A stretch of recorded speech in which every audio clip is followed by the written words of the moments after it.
Hare Krishna. Welcome all devotees to the Gita Daily session. Thanks for joining the session. Today we will be discussing Bhagavad Gita, 7th chapter, Sloka number 14. Let's take the blessings of the Lord Jagannath, Baldev, Subhadra, Maya, Sudarshan, Lakshmi Narasimhadev, Gaurnitai, Panchatattva. Let's pray that by their mercy we are able to understand the transcendental spiritual topics. So let's recite the prayers.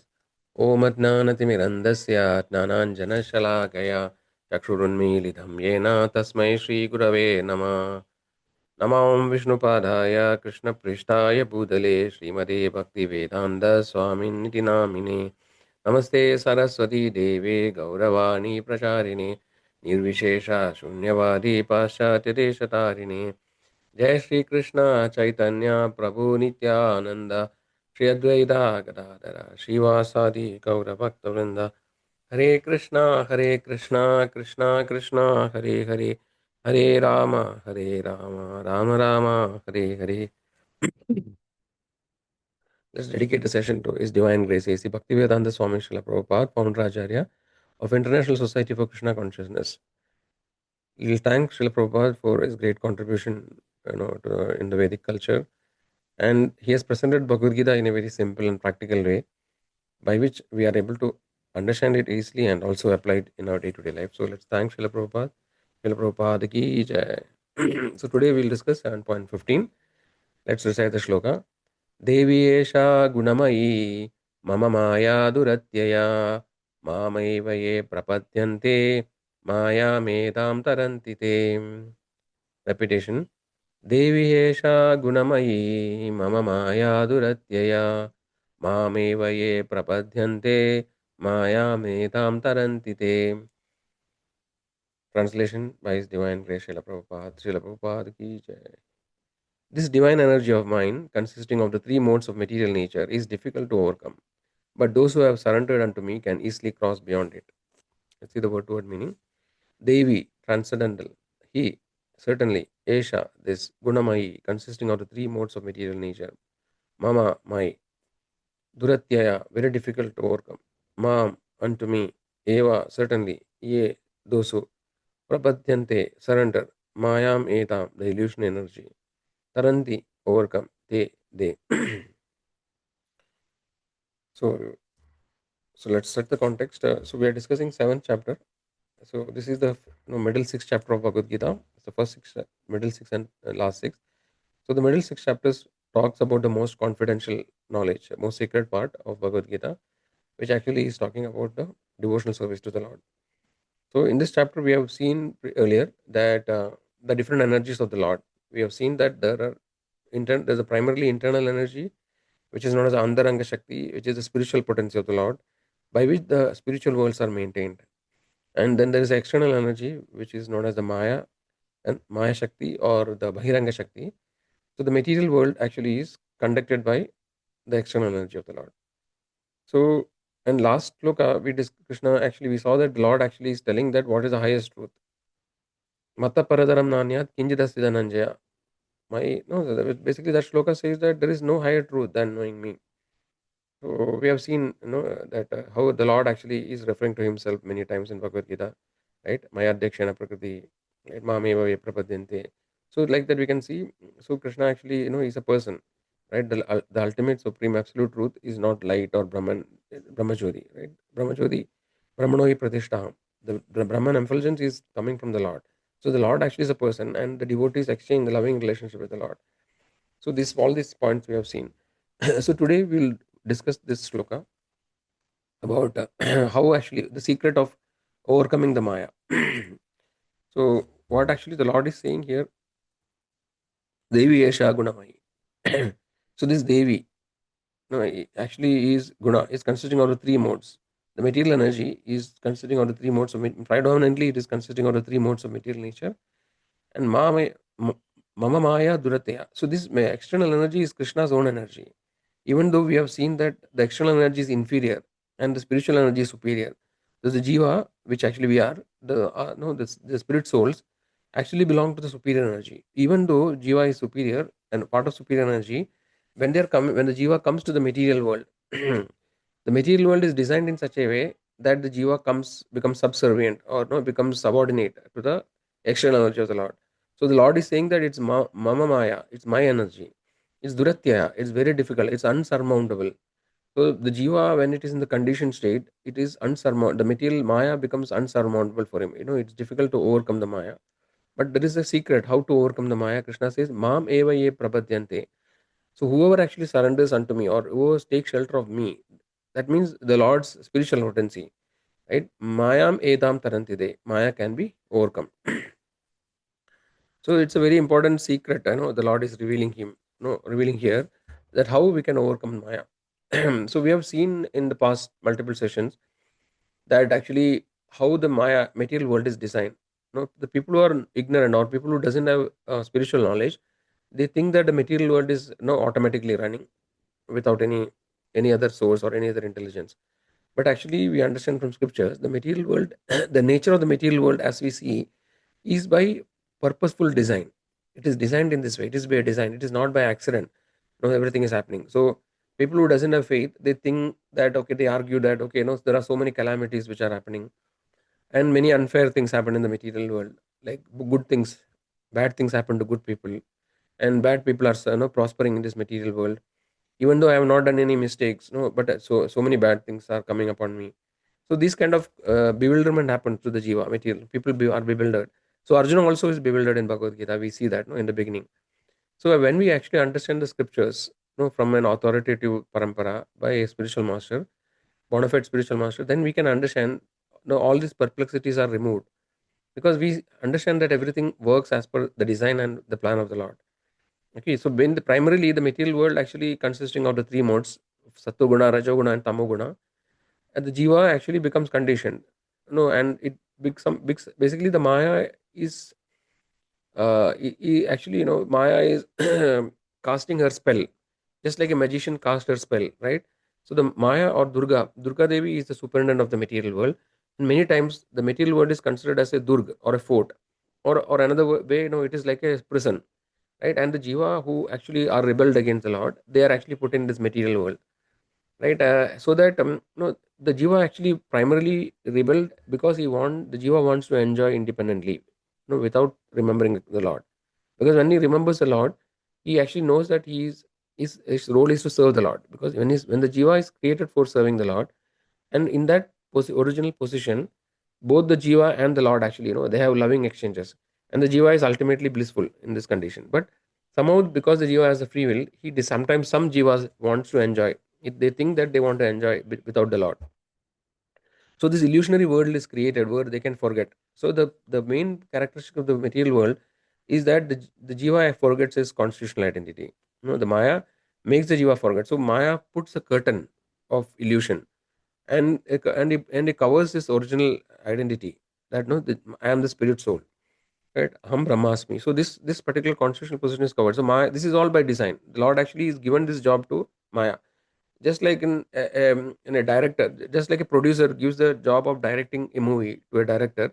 Similarly, the Lord has given the job of directing this drama, in the material world, to the Durga Devi, right? And the Durga Devi does her job very nicely. She keeps by her various energies, like the three modes of material nature: goodness, passion, and ignorance, and by the law of karma, right? The jiva is trapped in this material world. So we have seen the modes earlier, no? The Sattva-guna, Rajoguna, and Tamoguna. So these modes act upon the jiva, and the jiva actually, based on the various vasanas acquired, the tendencies, propensities acquired by the jiva, because the jiva has undergone many lifetimes, and in so many lifetimes it has acquired so many desires, and the sum total of the desires will create a vasana or a tendency or an instinct in the jiva, and driven by this, the jiva actually commits various activities. So when the jiva is predominantly in the mode of goodness, he commits good activities, which actually are punya. This punya will result in good reactions. So basically, that again binds the jiva, because he has to take birth to enjoy the good reactions. Similarly, when the jiva is in the mode of passion or ignorance, he actually commits sinful activities. This actually also binds, because the jiva has to take birth to suffer the reaction. So this way, the modes of material nature influence the jiva's activities, and the jiva actually gets more and more entrapped, because in the cycle of action and reaction, right? So we have seen that the only way to get out of the cycle of reaction is, we saw karma, vikarma, and akarma, right? So karma actually gives good results, vikarma gives bad results, and akarma doesn't give any reaction. So akarma is the only way to free. So that actually akarma is the spiritual activity or devotional service to the Lord.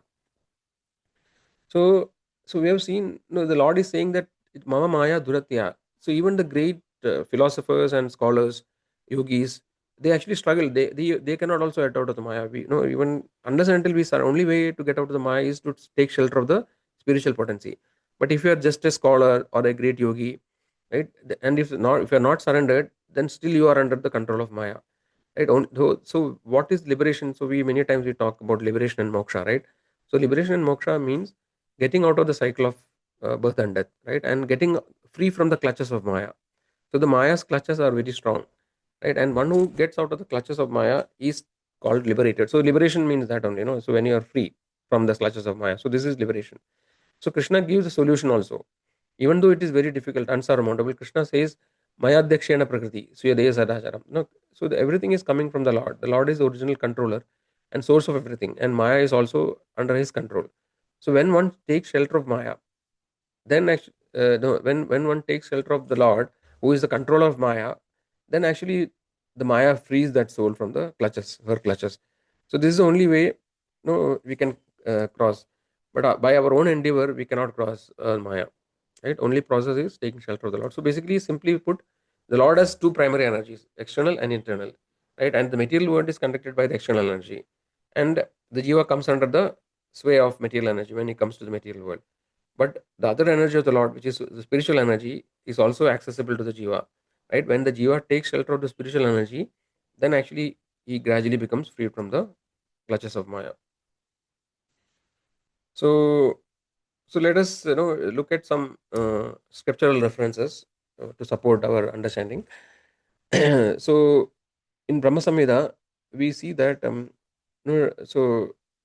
Brahmaji says, right, Yasto Indra Gobam Atavendra Mahosva Karma Bandhanaruva Palabhajanam Karmani Nirdhandi Kintu Cha Bhakti Bhajam Govinda Madi Purusham Tamaham Bhajami.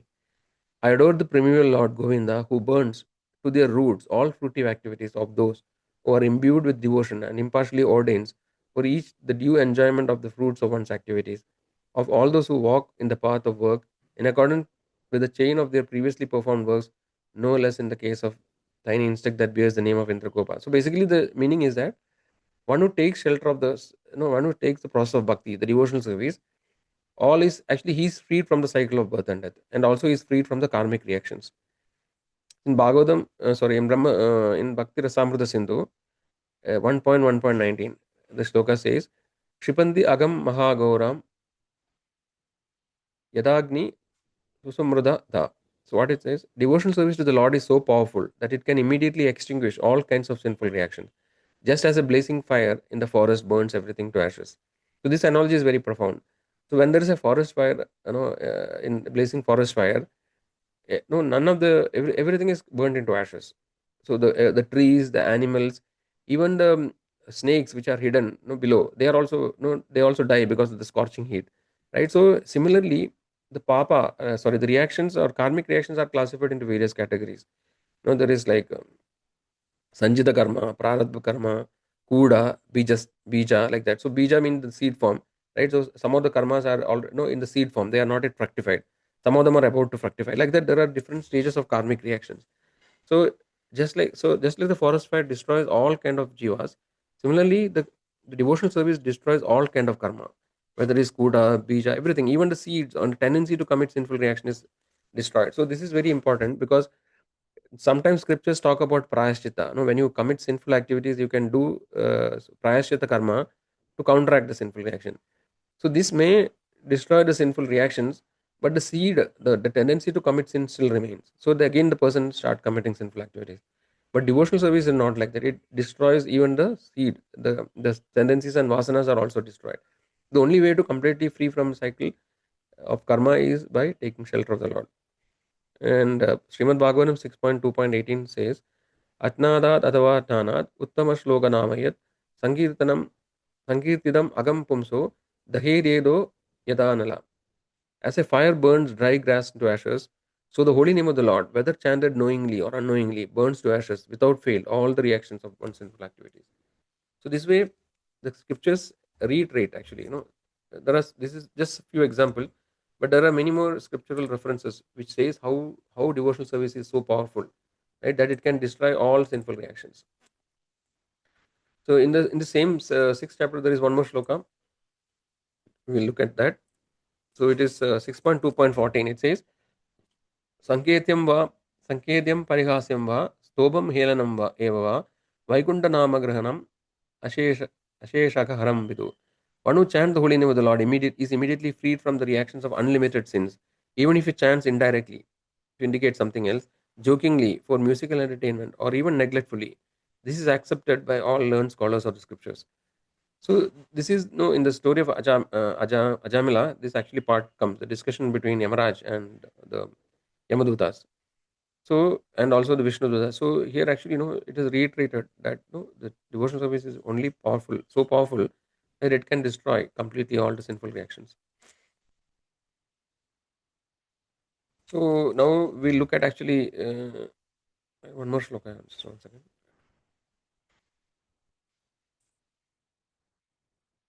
So this shloka we saw a few days back. So what is the only way? So this material existence is like a forest fire.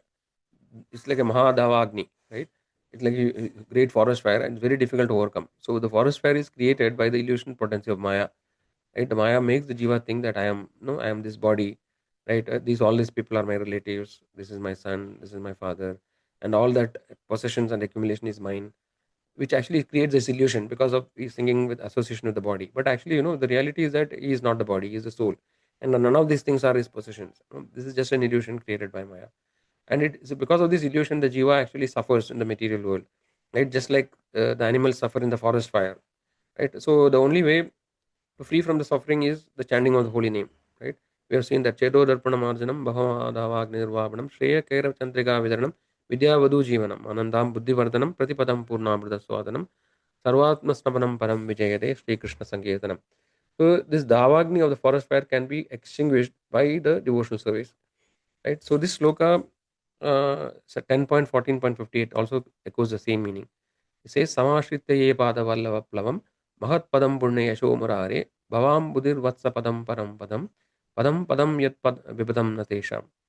So one who has taken shelter of the lotus feet of the Lord, this great existence, material existence, which is like a unsurmountable ocean, right, becomes like the water contained in the footprint of a calf, right? So basically, the material ocean is like unsurmountable; it's very huge. Nobody can swim across.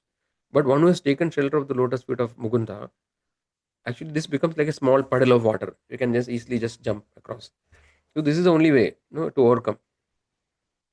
So now let's look at a small incidents from the history of how one who has taken shelter of Maya can cross over the Maya.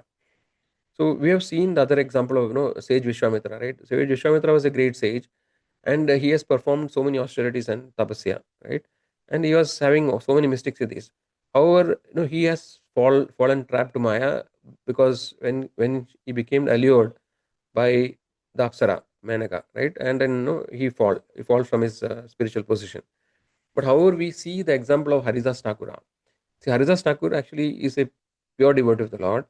He is also known as Namacharya. He appeared around 500 years ago, in West Bengal, in Bengal, actually, not West Bengal. I think it was part of Bangladesh now. So Haridas Thakur actually was Namacharya, right? He was a devotee of the Lord, and he was fully surrendered to the Lord. And so he used to every day. He used to, he was completely dedicated his life into chanting of the holy names. So he used to chant. He has taken vow to chant 3 lakh names of Lord every day. So without after that only he takes any, he does other activities like eating or anything. So he was a ideal example of how one can actually become a pure devotee. So he has fully taken shelter of the Lord. So there are multiple incidents in Haridas' life, where actually we can see his surrender and dedication. So once Maya Devi herself, wanted to test Haridas Thakur.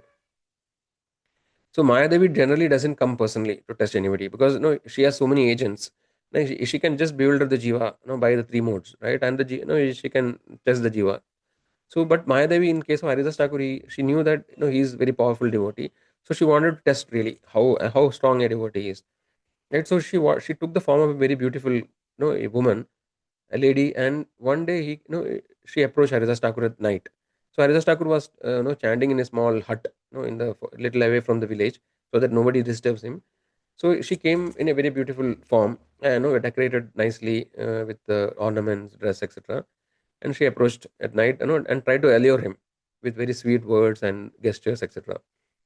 But Haridas Thakur, being completely surrendered, he was not disturbed in his mind. So he remained calm and respectful and continued chanting. And he told her that no, so he told her that I'll satisfy your desire, but actually now you please sit down. Let me complete my rounds, like whichever every day I'm coming, chanting so many rounds. So please wait. But no, but then he did not finish the round. The whole night he was chanting. So the Mayadevi goes back, and next day again she comes. So like that, 3 days, continuous days, no, Mayadevi waited for Haridas Thakur. But actually, then she understood that no, she has failed actually in her test to allure Haridas Thakur. So finally, she reveals to Haridas Thakur. She says that no, I am Maya, the illusion energy of the Lord. No, I have bewildered countless souls, but I cannot shake your devotion. You are protected by the holy name. So here we see that even though Haridas Thakur was a small, and humble person, a normal person actually from that perspective, compared to Vishwamitra, who was a very powerful sage, right? So here we see that by the humility and the dedication and complete surrender of Haridas Thakur and is taking shelter of the holy name, he was able to surmount or overcome Maya.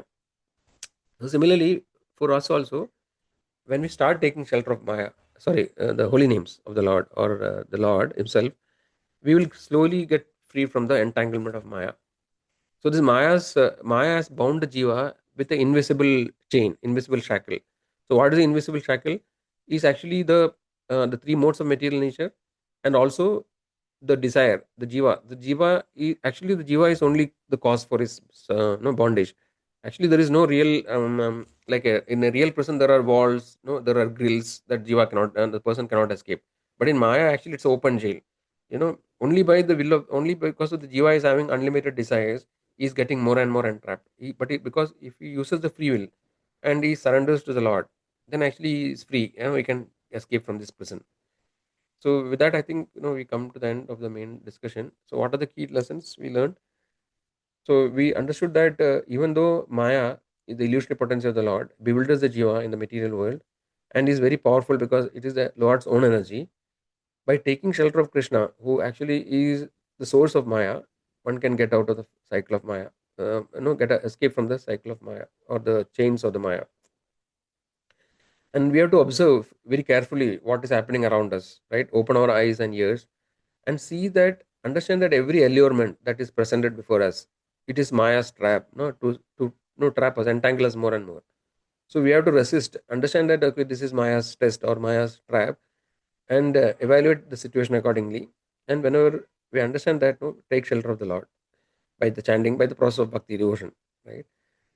In our office or professional life also we see that everything that we see, the competition, the strong stiff competition, the greed, the stress, these are all manifestation of Maya in various forms, right? And by dedicating the results of our work, fruits of the work we do, actually we can get freed from the reactions of the work, right? And a family life also, Maya appears in the form of attachment, right?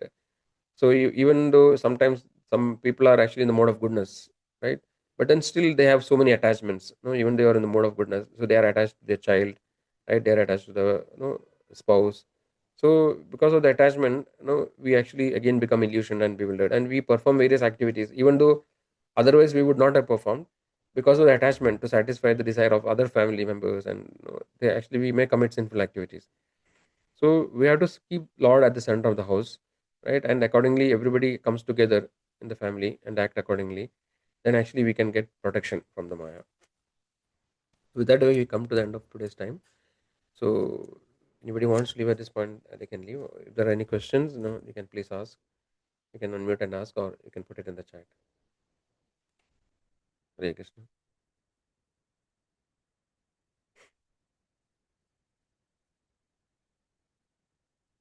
What is any question? What is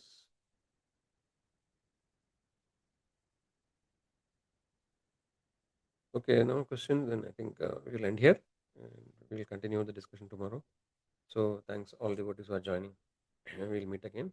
Hare Krishna, Krishna Krishna, Hare Hare, Hare Rama, Rama Rama, Hare Hare. Hare Krishna.